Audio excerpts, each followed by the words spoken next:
A century before, a traveler had been murdered and a house burned in revenge.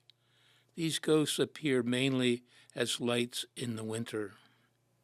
In 55, hunting was popular, and men in red wool saw the lights sparking at the end of short, dim days.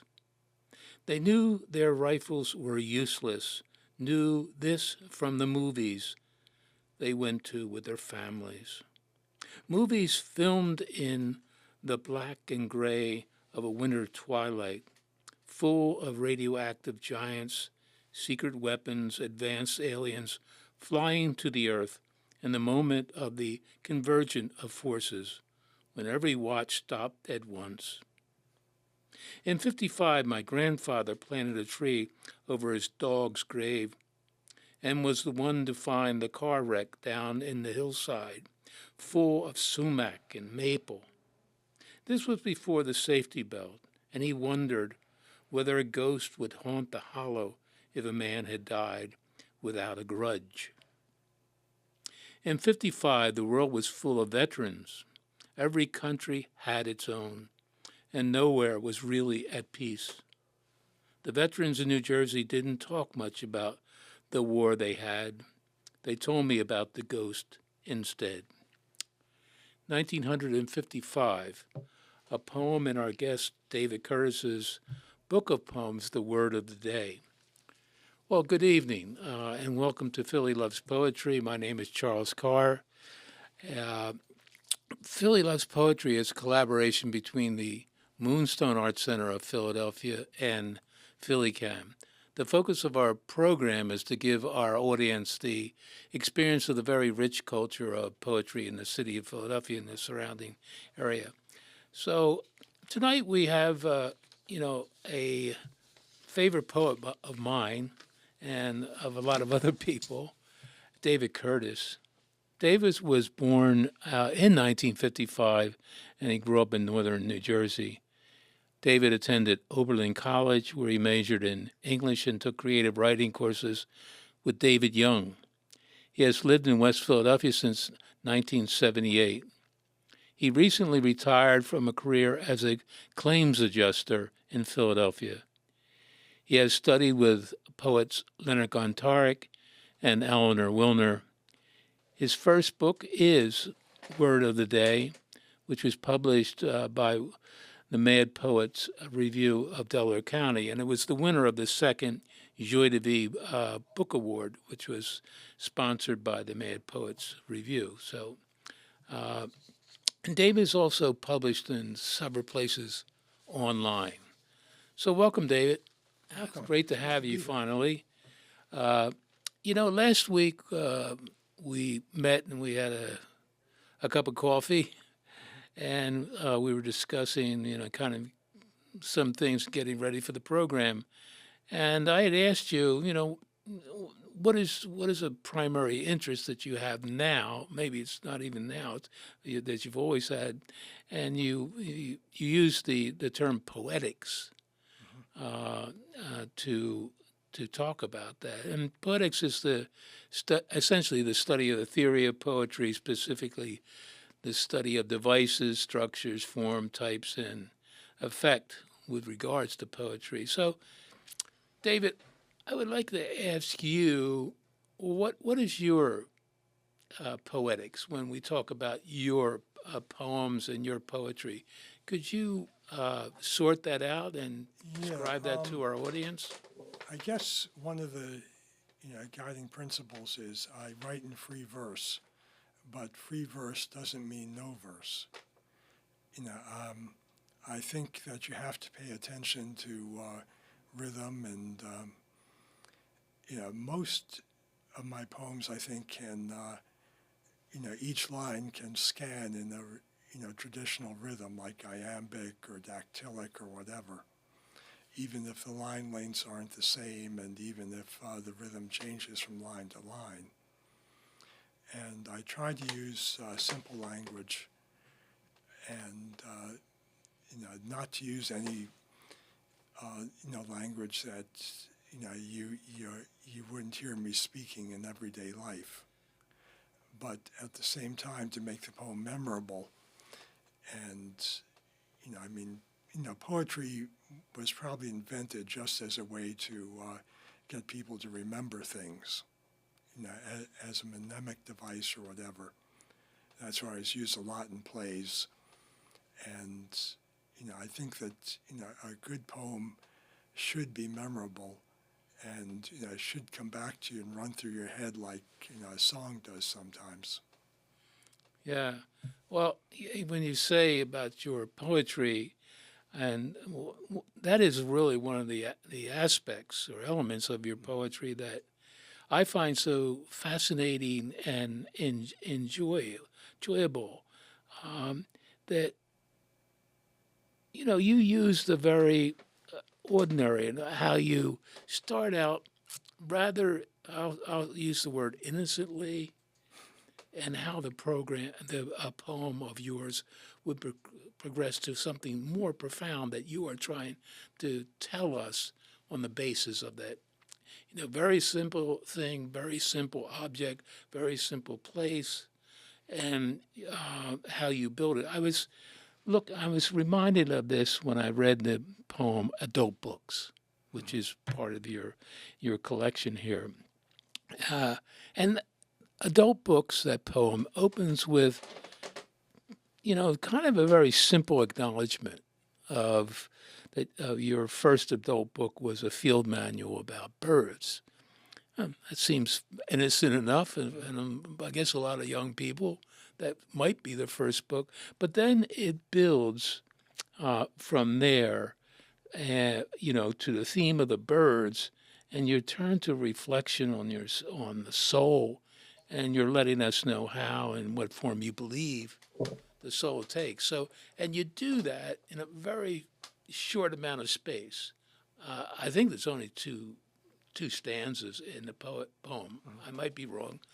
But it's fascinating that you start out so innocently, so it's kind of nondescript.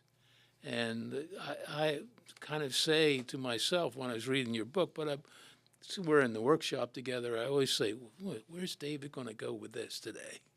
And so could you talk about that style that you have in starting out and just getting your attention of your reader and then building that poem?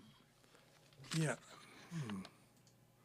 Well, like staying with this poem for a minute, I think that, it's, I think it was Williams that said that the poem should wind up being a revelation of some type. And, so, I want to do was to, give a situation, and that situation will build, you go through something happens to you in life, you remember something that did happen earlier, and at some point you just, think to yourself, this means something, and, what does it mean, and what is it a metaphor for? Because everything that happens is a metaphor in some way. And, this one, my grandmother gave me, a little field guide to birds. Uh-huh. And she used to let me take it with me when she took me to church. And, so, I was too young to understand what it was about. And so I just, thumbed through the pictures in the books and the book and read a little bit about it. And at the same time, this wasn't a hellfire and brimstone church. This was a very mainstream Presbyterian church. Uh-huh. But still, there was a lot of, like solemn ceremony. And, to a kid, it was very intimidating. And, the book itself was comforting.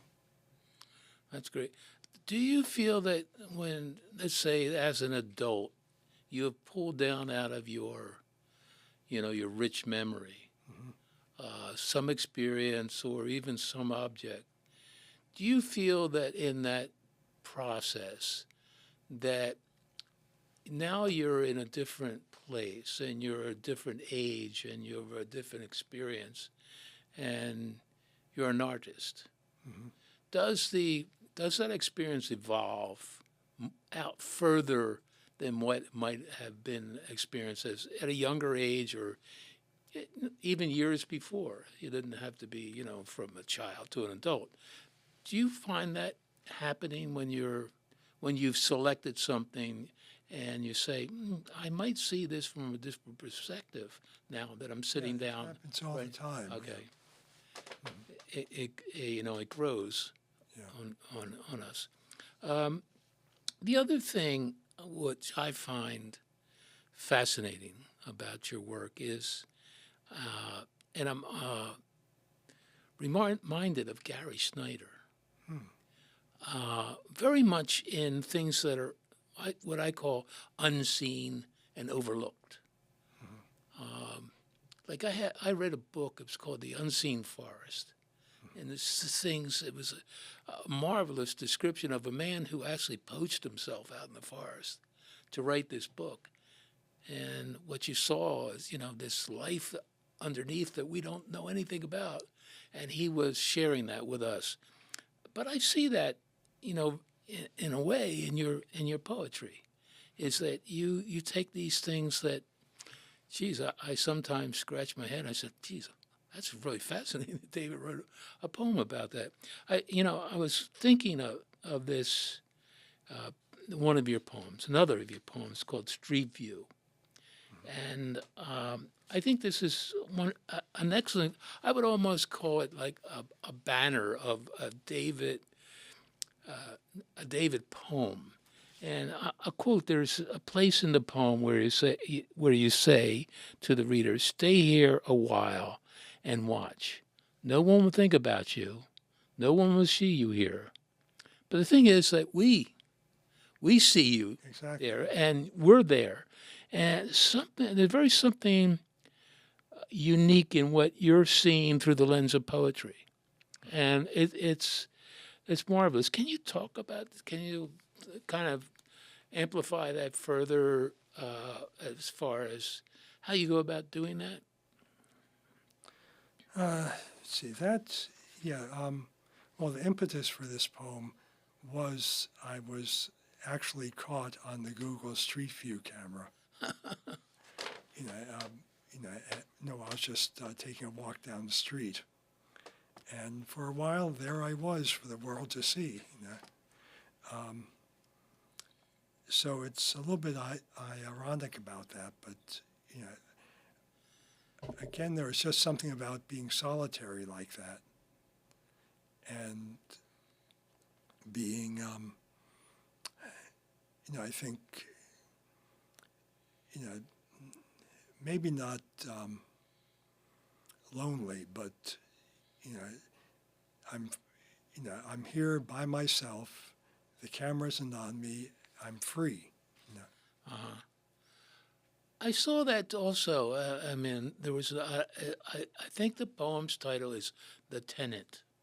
Yeah. And you're looking up at these windows that a lot of people, and you were talking about most people will look down, I guess, the stores underneath and see what's happening there, but they're not necessarily looking up and those windows, which you say you see, and you see the walls as well. Mm-hmm. And, that was just another incidence of you looking at what we don't look at. A lot of times we don't look up. It's not significant. There's no activity up there, so there's nothing to be interested in. Mm-hmm. We're just interested in the foot traffic that's walking in the street or going in the store. But you really focus on, in your mind and in your poetry, that up there, which we don't look at. Yeah, I think that's a good observation. There are things that we see and, people see them, but they just don't look at them. And, that's one of the things I try to do in my poetry is to bring out, what people, don't pay attention to, but it's awful rewarding when they do.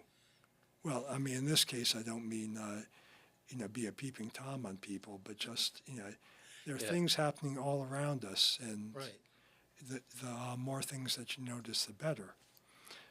My wife is a photographer, and she's able to just zero in on things that people would just glance at and look away. And instead, she can capture them for, like a permanent view. Yeah. And that's one of the things I'm trying to do with my poems. There was another poem, and I think I talked to you about it, how fascinated I was with it when you read it.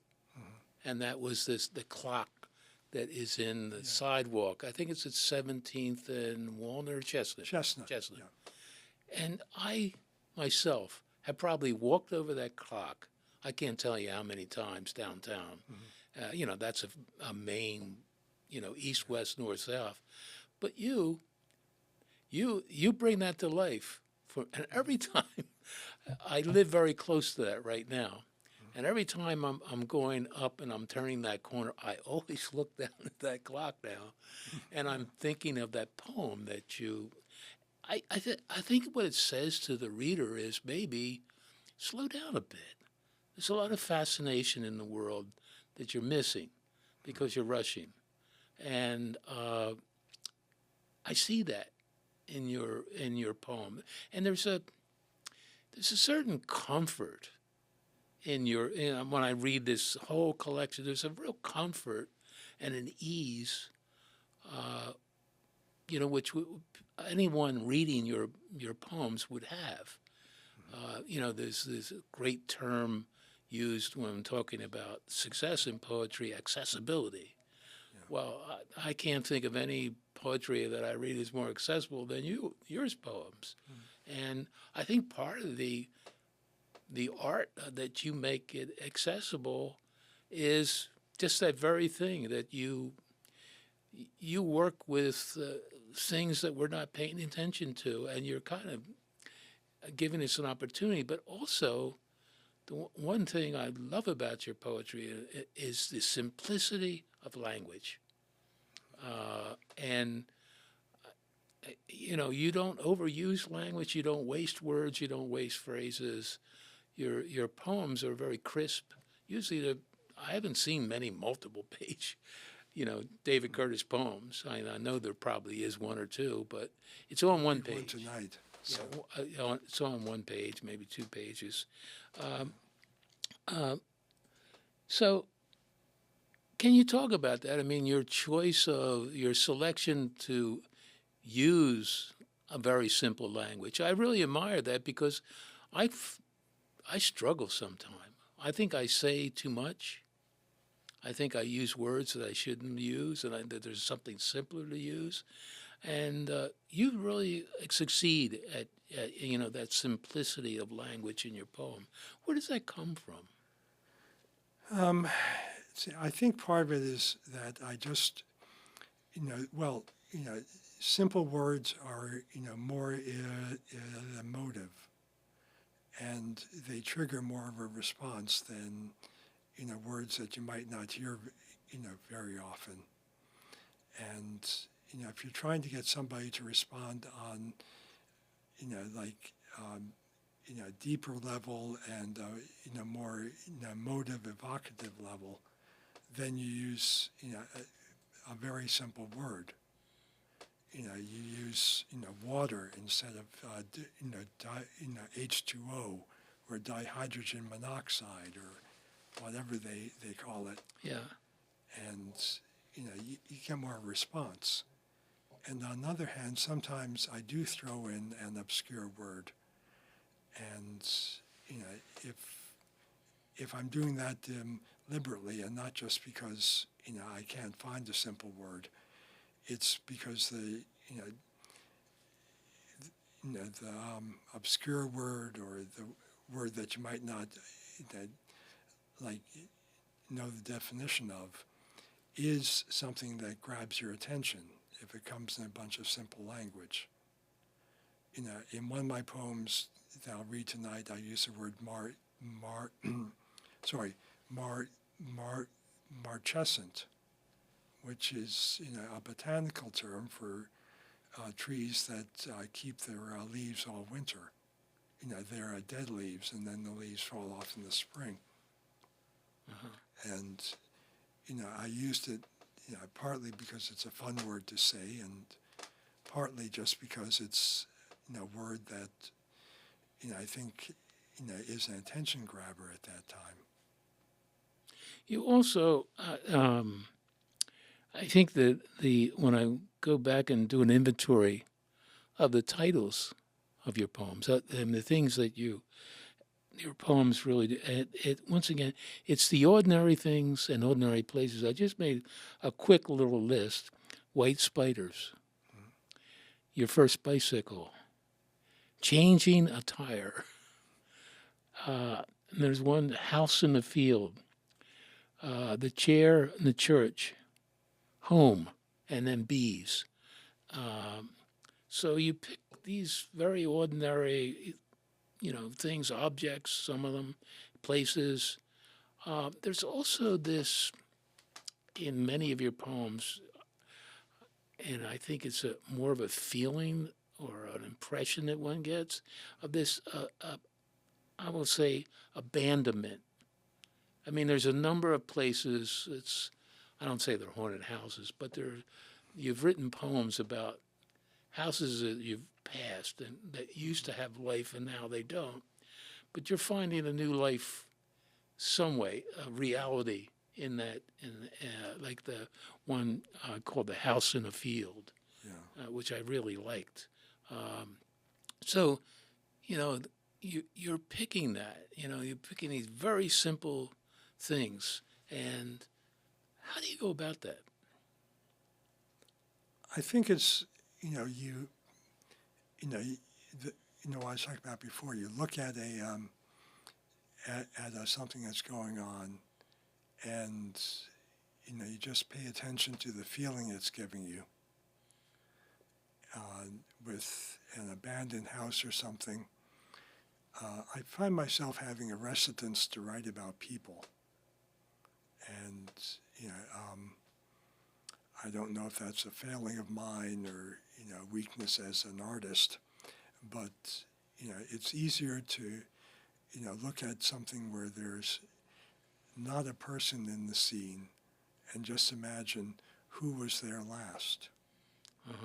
Especially when I'm living in a city that's 300 years old, and every street corner something happened on 100 years ago or 150 years ago.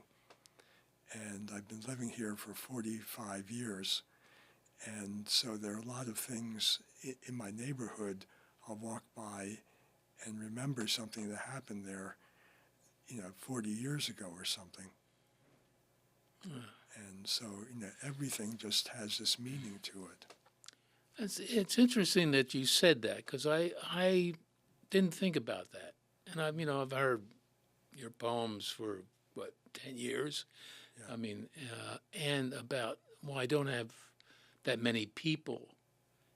And geez, I said to myself, I don't think of it that way. And I've read through your book twice, and I didn't walk away and say, oh, there's nobody in David's poetry except things and places and objects. But I just feel there is a lot of life there, okay? And it might not, you mentioned in the one about your grandfather, but there are other people that do show up. But I don't recognize it. In other words, it's like a painter. There are certain painters, there is no human form. And it's all color, form, structure. And that's fine. I really like that. Like Mark Rothko, right? But I would say, well, you're not going to find that in his painting. With you, that's a revelation you're saying. I don't have many people in my poem, although I think they are there somehow. Yeah. So maybe I'm creating ghosts for you, Dave. I don't know. Well, ghosts are people too. So yeah. So where do you So where do you go from here? I mean, you have your book of poems, and I think people have been looking for where's David's next venture in poetry. Do you have a book ready to be published? It's not ready, no, and Uh-huh. I think a lot of it would be trying to pick out the poems I've done over the last few years, which I really like, and assembling them in themes. And the poems I read tonight, I like divided up because they do form and fall into like thematic groups. Mm-hmm. I've written some about great poets, the classical stuff, and I focused a lot on COVID and back when that took over everybody's life. And I've been getting more into political poems because, unfortunately, politics is forming more of people's lives now, and affecting us all to a greater degree than I think some people would like. But maybe get everything together and then start sending a book out and see what happens. Yeah. David, what poems would you, poets would you say really have had an influence on you or on your work? I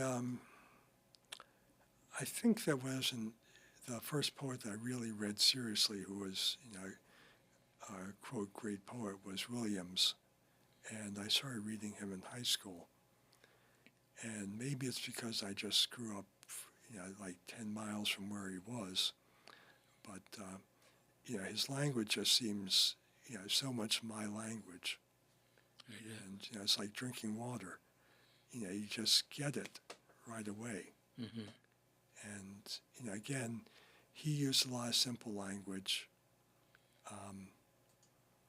He, used a lot of careful observation, and he was able to step back and take himself out of his poems, which is something I really admire.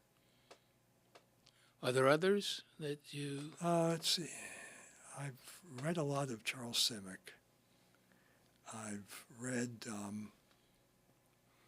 a fair amount of a poet called Stanley Plumley, who is very good.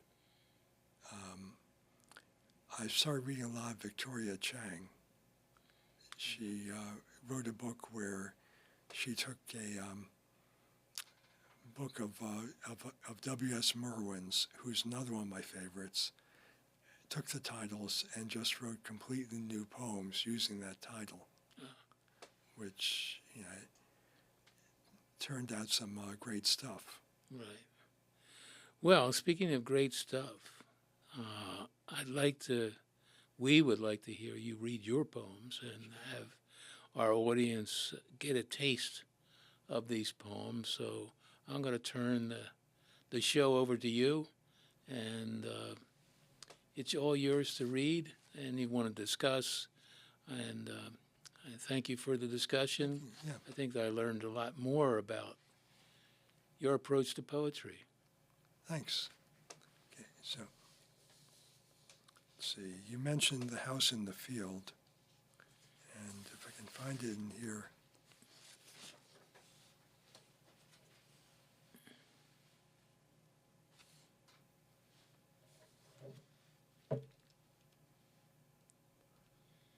Okay, well, I can't find it, so I don't want to keep things waiting. Number 18, page 18. Thanks.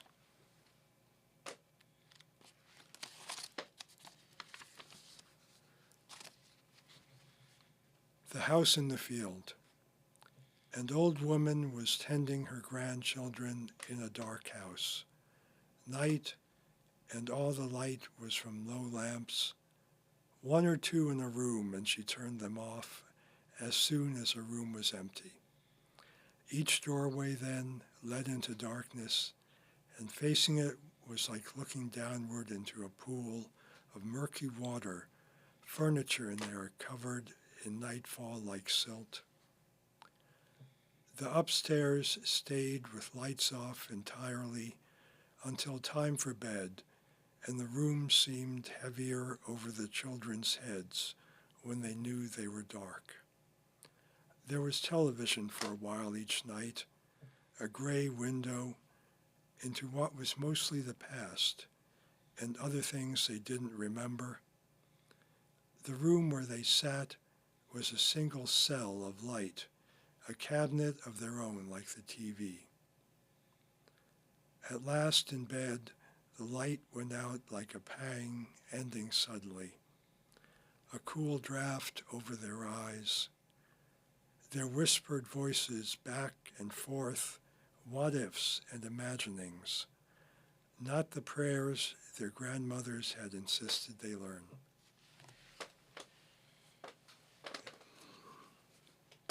And also from this book, I'll read, this is a poem about Persephone. And I guess it's a departure in that title isn't very simple. The Queen of Hell. We brought her everything we could, blackberries and bread, oranges, bright carrots, apples, potatoes roasted in the fire. She refused all our hospitality, taking her mother's advice to never eat anything underground. She'd learned this from the stalls in the reeking subway, the lights there, tainting it all in poison colors. So she thinned like the sun in December. We whispered to her, eat, don't starve, you can die even down here. Finally, we put a pomegranate into her hand. She hefted it, ready to pitch it back hard. Then her teeth broke the skin. 6 seeds stuck to her lips, round and at their heart as white as stars. She brushed them off as she was leaving. We planted them, but no, they wouldn't grow. She'd blighted them with her lips, a false promise of spring. Down here, where we live in cellars, tunnels, and an artificial light.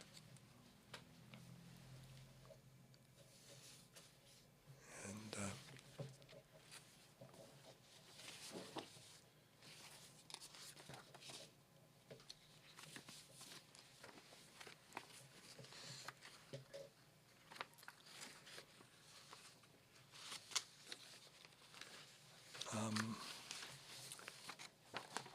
okay. This is called Questions for an Angel, and it's a more more of a metaphysical poem than I usually write, and I tried to keep it real.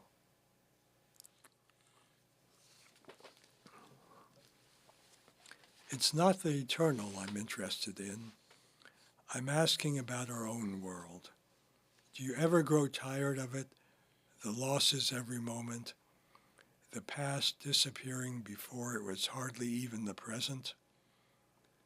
Does it bother you to see time like the flickering of a fire that sheds light and shadows and confusion? We mortals stare the same way into flames, fascinated to see the life in it. On our earth, what seems least like paradise is what is closest to immortal. Hard rocks and salt water, the ossified moon, lovely though it is. What does God think, watching it all in reverse from the other side? Does he even know how sweet the broken shards of bright Eden are? We still find them scattered everywhere.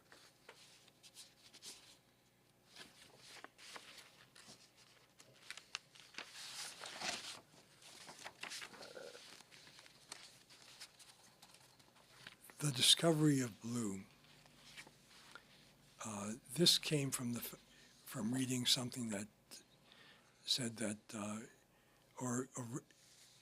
that all languages seem to start out with with words for white, black, and red, and the other colors develop later on, and usually blue is the last.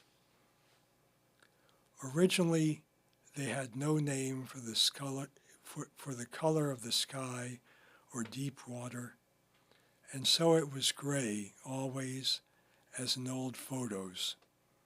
The dull tones and the brightness, the sea dark even in the sunlight.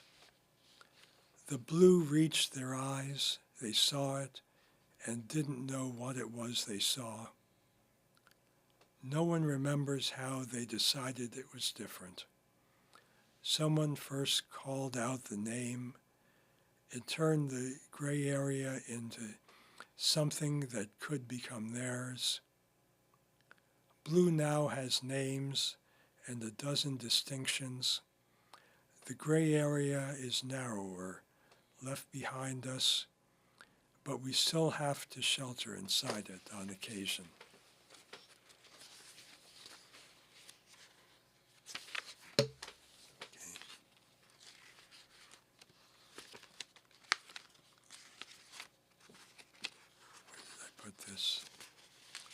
Okay. Yeah, this was a challenge to write a poem about a joke. And really, in a way, a good poem is like a joke. It's something that you have to get right like that. And you can explain it, but, you don't really appreciate it unless it comes with an immediacy to it. So anyway, these two guys walk into a bar. They order a round of beers, waiting for their friend, the third, to make things fit. One begins to tell a story. I was reigning champion until the thunderstorm. Then I was washed up by the flood. The other breaks in. I was outstanding in my field. Then it struck me, the lightning, I mean. The room has gone silent, ready to laugh. A good joke is a tragedy until the punchline, which has been detained elsewhere and won't arrive in time. His beer is getting warm.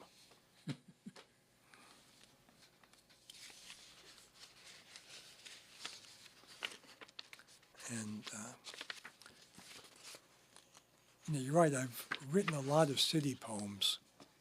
And there's, what I love about cities is that they're always alive. Even when there's no one around, there's something living in them, and as living things do, they always change.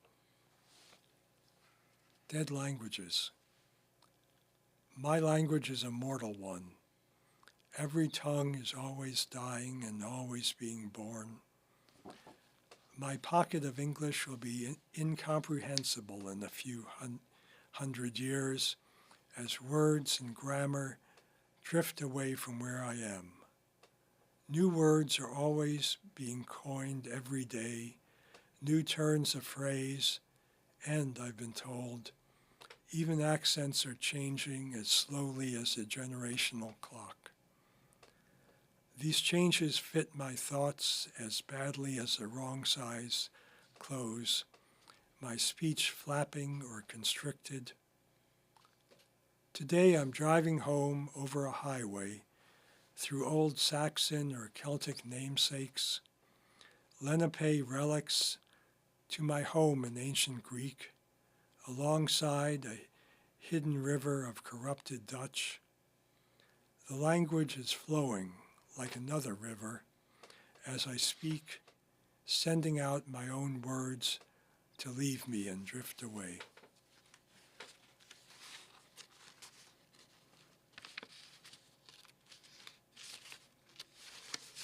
Okay, and I should read the clock in the sideway. And I should read the clock in the sidewalk poem, since you mentioned it. To the clock in the sidewalk. Late in the afternoon, shadows sweep down from the street like storms over open fields. Their shapes have changed since the buildings have grown higher. The clock's been there forever or so, and has been broken for 20 years since the last repairs. The hands don't move, though the buskers and vendors standing nearby are changing monthly. The glass is hazed over, the movement deep within the ground, set inside the brass strips marking the land, not dedicated, but grimy with city use. Today the sun at evening will burn, pointing directly down the street as it faces east. Neighbors and commuters head home. The hands haven't moved.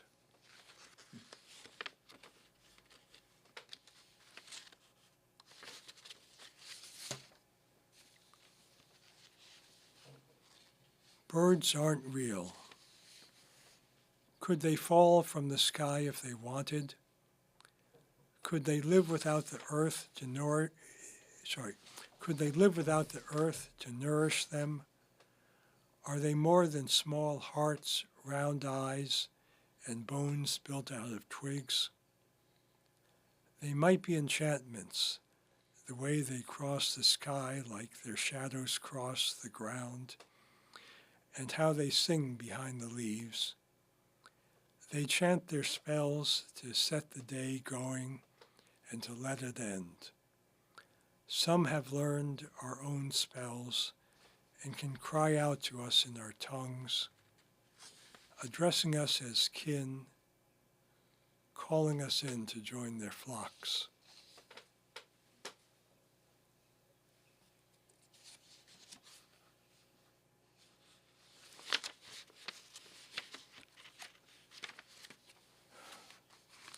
This one is kind of a difficult poem for me to read. My father died about 10 years ago, and he didn't leave a lot of voicemail messages for me because I saw him frequently enough. But the last voicemail my father left me, I kept for years on my phone after he died. Somehow it was erased, but I had replayed it over and again, and now it's what I hear whenever I think of his voice. He sounded calm, and his diction was careful, the way it is talking on the record to someone who won't hear you for a while. He was out of the hospital, and everything was fine, and he hoped everything was going well for me.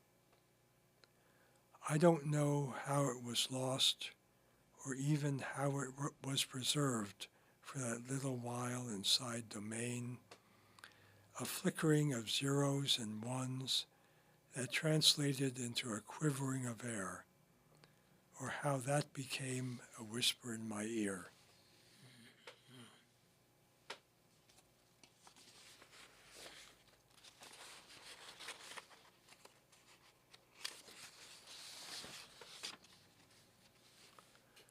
And like I said, I've written a lot about famous poets, and I imagined a meeting between Walt Whitman and the ghost of John Keats, and just what Whitman would have thought of Keats. It wasn't until after I wrote this poem that I looked into it and found out that Whitman had indeed written a review of Keats and didn't like him all that much. But, I have to imagine that, he read him over again and, started to realize what was there.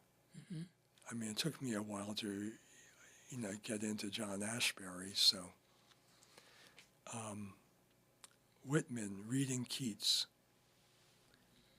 It's evening, and Walt lays the book aside with one last look at the frontispiece. The poet is young, pale, his hair and collar cut in the style Walt remembers from his boyhood. Poor Keats, dying young, dying far from home, like a war without the violence or the lies, mists and mellow fruitfulness. It's late summer now. The sun rakes in sharply from the north. The river is shining. My heart aches. He dozes and dreams of the boy. How'd you do it, lad? The slight, blond man shrugs. How did you, sir?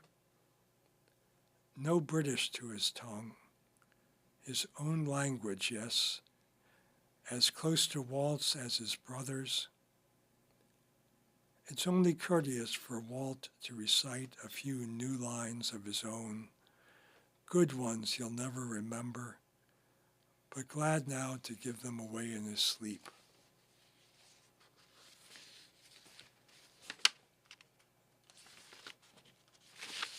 Yeah, that could be a whole genre of poems, of writing about, poems that are based on maybe poets meeting, other artists. Mm-hmm. I have one of, it's really based on a Hopper painting, but it's another poet, that's kind of looking at that and kind of building a poem out of that. But two poets meeting, like two poets meeting in a bar for a drink, it's fascinating to think about. Yeah. I wonder what what Keats would have thought of Whitman. But probably better not to wonder about that. Yeah. And this is one of my COVID poems. And it's also about a writer. Poe haunts the 21st century. Poe's ghost was feeling gloomy, and not his usual gloom. He had just been talking to a temporal native about the state of his writings and the world. It was good to be lionized among the foreigners, but his informant had implied it was because his translators had improved his style. The Red Death, though, was speaking to everyone these days. Those coughs were as serious as his had been. The pleasures were hardly as dramatic, and dying of disease was never aesthetic. He had had to remove the sordid, the vomit and bloody flux, and keep in the terror to make it art. Winds howling down deserted streets, broken glass in unlit houses, grim processions. He thought the covered faces were a fine touch, but life was nothing like a mask, never anything like it at all.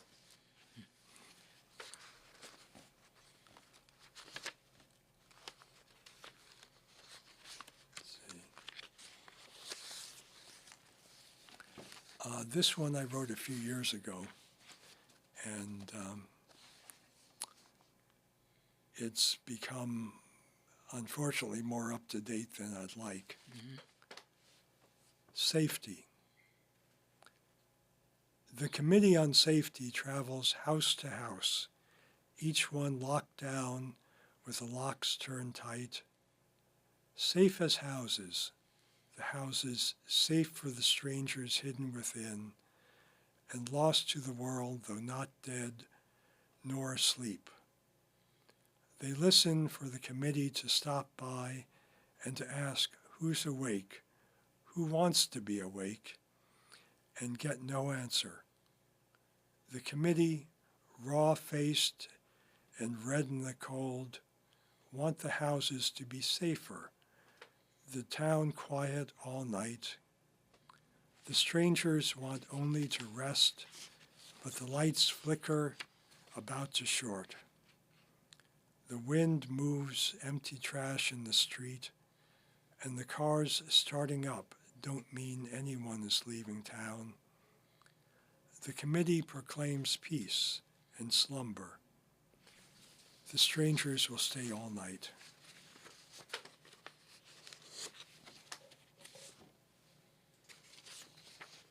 I want to say one thing, and I've been thinking about that poem since I've observed you for a number of years in poetry. Mm-hmm. It's a theory that might be just particular to you, but it might to all poets, is that it's where poetry meets a personality. And your poems are a great reflection of your personality, of your style of relating to people. You're very always, to me, you might be other time, always very calm, always very much in control, not very boisterous, not trying to make a lot of noise. And I see your poems and your poetry just fit, you very well. I mean, having met you, and I said, yeah, I can understand it. The sound of the cadence of this poetry is very much you, very much you. Yeah, it's interesting. Yeah. That's something I might have picked up from my father, who was a doctor. Uh-huh. And, so, he was able to, have a very reassuring bedside manner, like in the poem that I read. Great. And it's interesting that you'd say that. Let's see, how much time do I have left? About another 5 minutes, yeah. Okay. So I'll read at least one more fairly short one, and then I'd like to read a long one. Fears. Afraid of flying things, afraid of other people's fears, afraid of believing, afraid of disbelieving, of the loss of small things, afraid of my own lies and of hearing lies told for multiple times all over the world. Fear comes on like the sun rising, dread knowledge showing itself visible. Be afraid of rain in winter, of having seen your last snow, of dry summers, the trees being extinguished. Afraid of souls that hunger too deeply to be right. I'm afraid of my own voice, afraid of it giving out, afraid even of the blossoms early in the spring, casting shadows that are not their own form.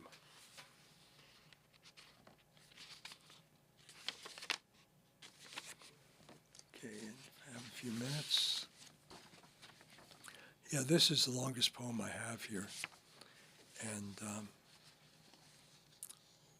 one of the sources for the poem was a Zen riddle, which I won't get into right now, but it's called Their Day, and it's in 4 sections. 1.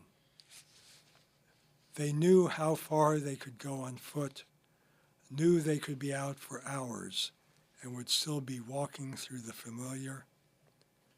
They talked of the mild weather and of going outside before it rained. Already there was a damp breeze blowing, and the air smelled richer and cooler, defeating the scent of coffee. That day, they were having their morning coffee in the living room, relaxing on the upholstery before their day began. They called it the morning, but time had been passing a long way since dawn. 2. The weather outside was mild for November. The real rain had moved on and left only the mist, heavy enough to drop off the black branches like fruit. It hung on the bronze leaves of the sapling oaks and the old marcescent beech that had, they agreed, been there so long they could call it forever. This much warmth on a barren day made them think of plagues, radiation, and life after the end of the world. Summer's weather, but the trees were dead and something was wrong about the sun. Fog muffled sounds like snow. They went through the park, coats unbuttoned, shoes wet in the grass. Maybe a block away a man was standing by a truck, doing some kind of work, coiling a cord, wrapping it from thumb to elbow, taking a measure that didn't seem to end, but would be finished by the time they arrived. 3. So, say they were still out there in the damp, in the weather, and the long grass soaking their shoes. Not lost, let's say, but gone too far to make it home without a walk past nightfall. Let's imagine they reached the house in the dark, without the sun ever having shone that day. The home where they'd lived 30 years, not the place they were from, but the place they owned. And let's say they had lost the keys somewhere, a circlet of brass lying back there in the fields. No way to find it now, and no one at home to let them in. A light left on to show the comforts on the other side of the glass they would not break. Imagine them standing and watching while nothing outside changed, asking themselves how they could get in. Let's say they're indoors now, home, and never mind how they did it. Wow. It's great. Well, thank you very much, David. This has been a wonderful reading of your poems, and I'm just going to encourage you. We need another book from David Kertis. Well, I'll see what I can do. We're going to harass you because your poetry is remarkable and phenomenal, and the greatest word is it's enjoyable. Thanks. It's a real joy to listen to you read your poems. Well, and to it's quote very Williams once again, if it ain't a pleasure, it ain't a poem. Well, thank you again, and thank you, Alicia, who's been our technician tonight behind the cameras, making this all happen for us, and thank you to PhillyCAM. And understand that this show happens because of the Moonstone Arts Center. And we're in our 9th season here. And this is just one of the several programs for poetry that Larry Robin has developed. And so just about every Wednesday night at Fergie's Pub on Sampson Street, there'll be a reading of perhaps 2 or 3 poets and an open mic for other poets to read. So if you support us. Go to moonstoneartscenter.org and find out a way you can support us and find out more of what we're doing for poetry in the city of Philadelphia. I don't think there's anybody that does as much as Larry Robin for this art form and has for over 40 years. So thank you again for tuning in, and we'll be back in June with another wonderful poet. So again, thank you, David. Thank you, Charles. Thank you.